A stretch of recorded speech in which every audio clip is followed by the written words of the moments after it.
Welcome back to Expresso. जी, आपको पता है कि पाकिस्तान में मैराथन में अब लोगों की दिलचस्पी दिन ब दिन बढ़ रही है और पाकिस्तान के जो बड़े शहर हैं उनमें भी आलमी मेयार और उसूलों के मुताबिक मैराथन्स हो रही हैं और इसमें लोगों की जो बड़ी तादाद है वो शिरकत भी करती है। हम आपसे मिलवाते भी अपने ऐसे एथलीट्स को, अपने रनर्स को, मगर इसके साथ साथ हैरानकुन बात ये भी है कि हमारे एथलीट अब पाकिस्तान के साथ साथ आलमी सतह पर भी मैराथन में शिरकत कर रहे हैं और उनमें कुछ पाकिस्तान से हैं और कुछ पाकिस्तानी नयाद हैं।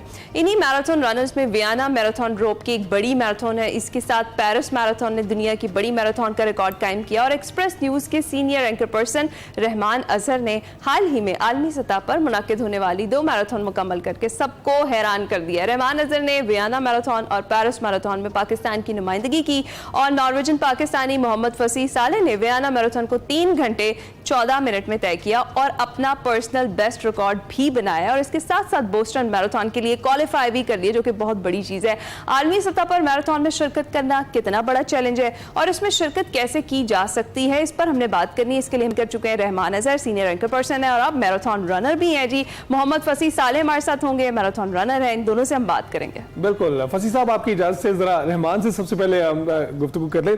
रहमान, ये बताइएगा कि पहले तो कांग्रेचुलेशंस, आपने एक ही साल में 2 मैराथन मुकम्मल की हैं। लोग तो अमूमन एक मैराथन का प्लान करते हैं, उसके लिए ट्रेनिंग करते हैं, उसके लिए बॉडी रेडी होती है। 2 मैराथन भागना काफी मुश्किल काम है और इस साल आपके क्या प्लान है? बहुत शुक्रिया। एक तो बस देखिए, ये बल्कि एक हफ्ते में आप कह लें, क्योंकि पिछले जो संडे था उसमें मैंने वियना मैराथन जो है वो उसमें पार्टिसिपेट किया था और ये वाला जो संडे था अभी जो गुजरा है इसमें मैंने पेरिस मैराथन जो है वो मुकम्मल की है। टफ जरूर होता है और रिकमेंडेड भी नहीं होता, लेकिन वो क्या करें, हम पाकिस्तानी हैं और काम भी कर रहे हैं, जाहिर बात है, तो छुट्टी जो है वो जरा कम मिलती है। तो हमने कहा कि जब ये दोनों मैराथन जो है वो इकट्ठी हो रही हैं तो इस मौके से जो है वो फायदा उठाया जाए। असल में ये जो अप्रैल और मार्च के महीने होते हैं तो बहुत सारे मुल्कों में और दुनिया में बल्कि जो है हर जगह पर जो है वो इंटरनेशनली जो है मैराथन्स का सीजन इसे कहा जाता है।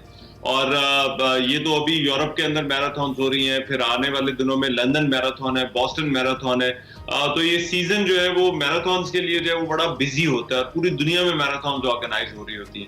तो इसी मौके का फायदा उठाते हुए, तो इसी वजह से मैंने ये दोनों मैराथन का जो ट्रेनिंग साइकिल होता है वो तकरीबन आपको 2 से 3 महीने जो है वो निकालने पड़ते हैं इस किसी भी मैराथन की प्रेपरेशन के लिए। तो अल्हम्दुलिल्लाह आई एम वेरी हैप्पी कि दोनों मैराथन हुई और दोनों बड़े अच्छे तरीके से। जबरदस्त, we are really proud of you Rahman, जिस तरीके से आप चल रहे हैं, अपने काम को भी साथ लेकर चल रहे हैं और ये जो आपका शौक है जबरदस्त तरीके से इसमें भी आप पाकिस्तान का नाम रोशन कर रहे हैं। फसीह साहब, जिस तरह से अभी हम बात करें, आप दोनों के लिए मैराथन में पार्टिसिपेट करना कोई नया इवेंट नहीं था, इससे पहले भी आप लोग पार्टिसिपेट कर चुके हैं। इस बार का जो एक्सपीरियंस है वो कैसा रहा पिछली बार की निस्बत? बहुत शुक्रिया जी। जिस तरह आपको अभी रहमान ने बताया कि एक तो आपको एक पूरे साइकिल से होकर गुजरना पड़ता है जो कि तकरीबन 16 से 18 हफ्ते का होता है। और इस दफ़ा ऑफ कोर्स कोविड के बाद हमने एक नया ट्रेंड देखा है कि तमाम जो दुनिया में मैराथन इस वक्त हो रही हैं बेशमूल पाकिस्तान, उसके अंदर बहुत ज़्यादा पार्टिसिपेंट्स का इजाफा होता जा रहा है। और जब पार्टिसिपेंट्स का इजाफा होता जा रहा है तो ऑफ कोर्स एक कंपटीशन की एनवायरनमेंट भी क्रिएट हो रही है। तो इस साल भी हम लोगों ने वियना में बहुत ज़्यादा रनर्स को देखा।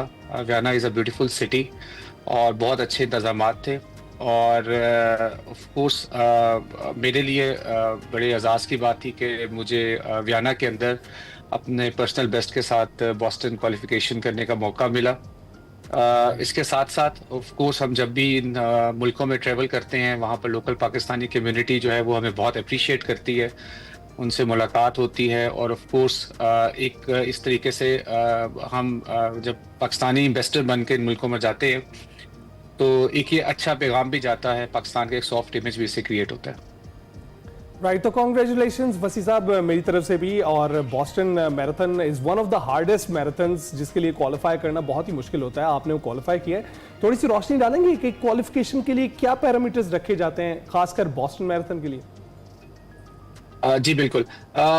थोड़ा सा बॉस्टन से पहले मैं आपको इतना बता दूं कि इससे पहले 6 वर्ल्ड मेजर्स होती थी जो कि Tokyo, Berlin, London, Chicago, New York और बॉस्टन। इस साल इसमें सिडनी का भी इजाफा हो गया है। तो किसी एग्जैक्टली तो किसी भी मैराथनर के लिए बहुत बड़े एजाज की बात होती है कि वो इन मैराथन्स में हिस्सा ले और अपना जो बेस्ट है वो उसमें परफॉर्म करे। बॉस्टन जो है वो हमेशा से एक हार्डेस्ट मैराथन रही है in terms of time qualification. तो हर एज कैटेगरी के लिए इसके अंदर एक टाइम क्वालिफिकेशन होती है। मेरी एज कैटेगरी जो कि 45 से 49 की है, इसके अंदर 3 आवर्स एंड 15 मिनट से कम में अगर आप मैराथन करते हैं कोई भी इंटरनेशनली रिकग्नाइज्ड, तो आप बॉस्टन के लिए क्वालिफाई करते हैं। और तो मेरा इस साल वियना में जो टाइम है वो 3 घंटे 15 मिनट से कम था, तो उसकी वजह से मैंने बॉस्टन को क्वालिफाई किया। अच्छा, क्वालिफिकेशन ही खाली कर लेने से आप बॉस्टन नहीं भाग सकते।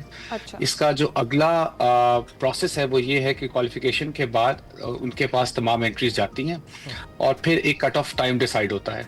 तो इसका मतलब ये है कि बॉस्टन के आने तक ये बहुत ज़रूरी है कि आप अपने टाइम को इम्प्रूव करते रहें ताकि आप अपनी एंट्री को सिक्योर कर सकें। राइट। बिल्कुल ठीक है। अच्छा रहमान, जिस तरह से अभी हम जिक्र कर रहे थे कि 7 मेजर्स हो गए हैं, 7 मेजर्स में से आपकी अब तक कितनी हो गई, कितनी रह गई हैं?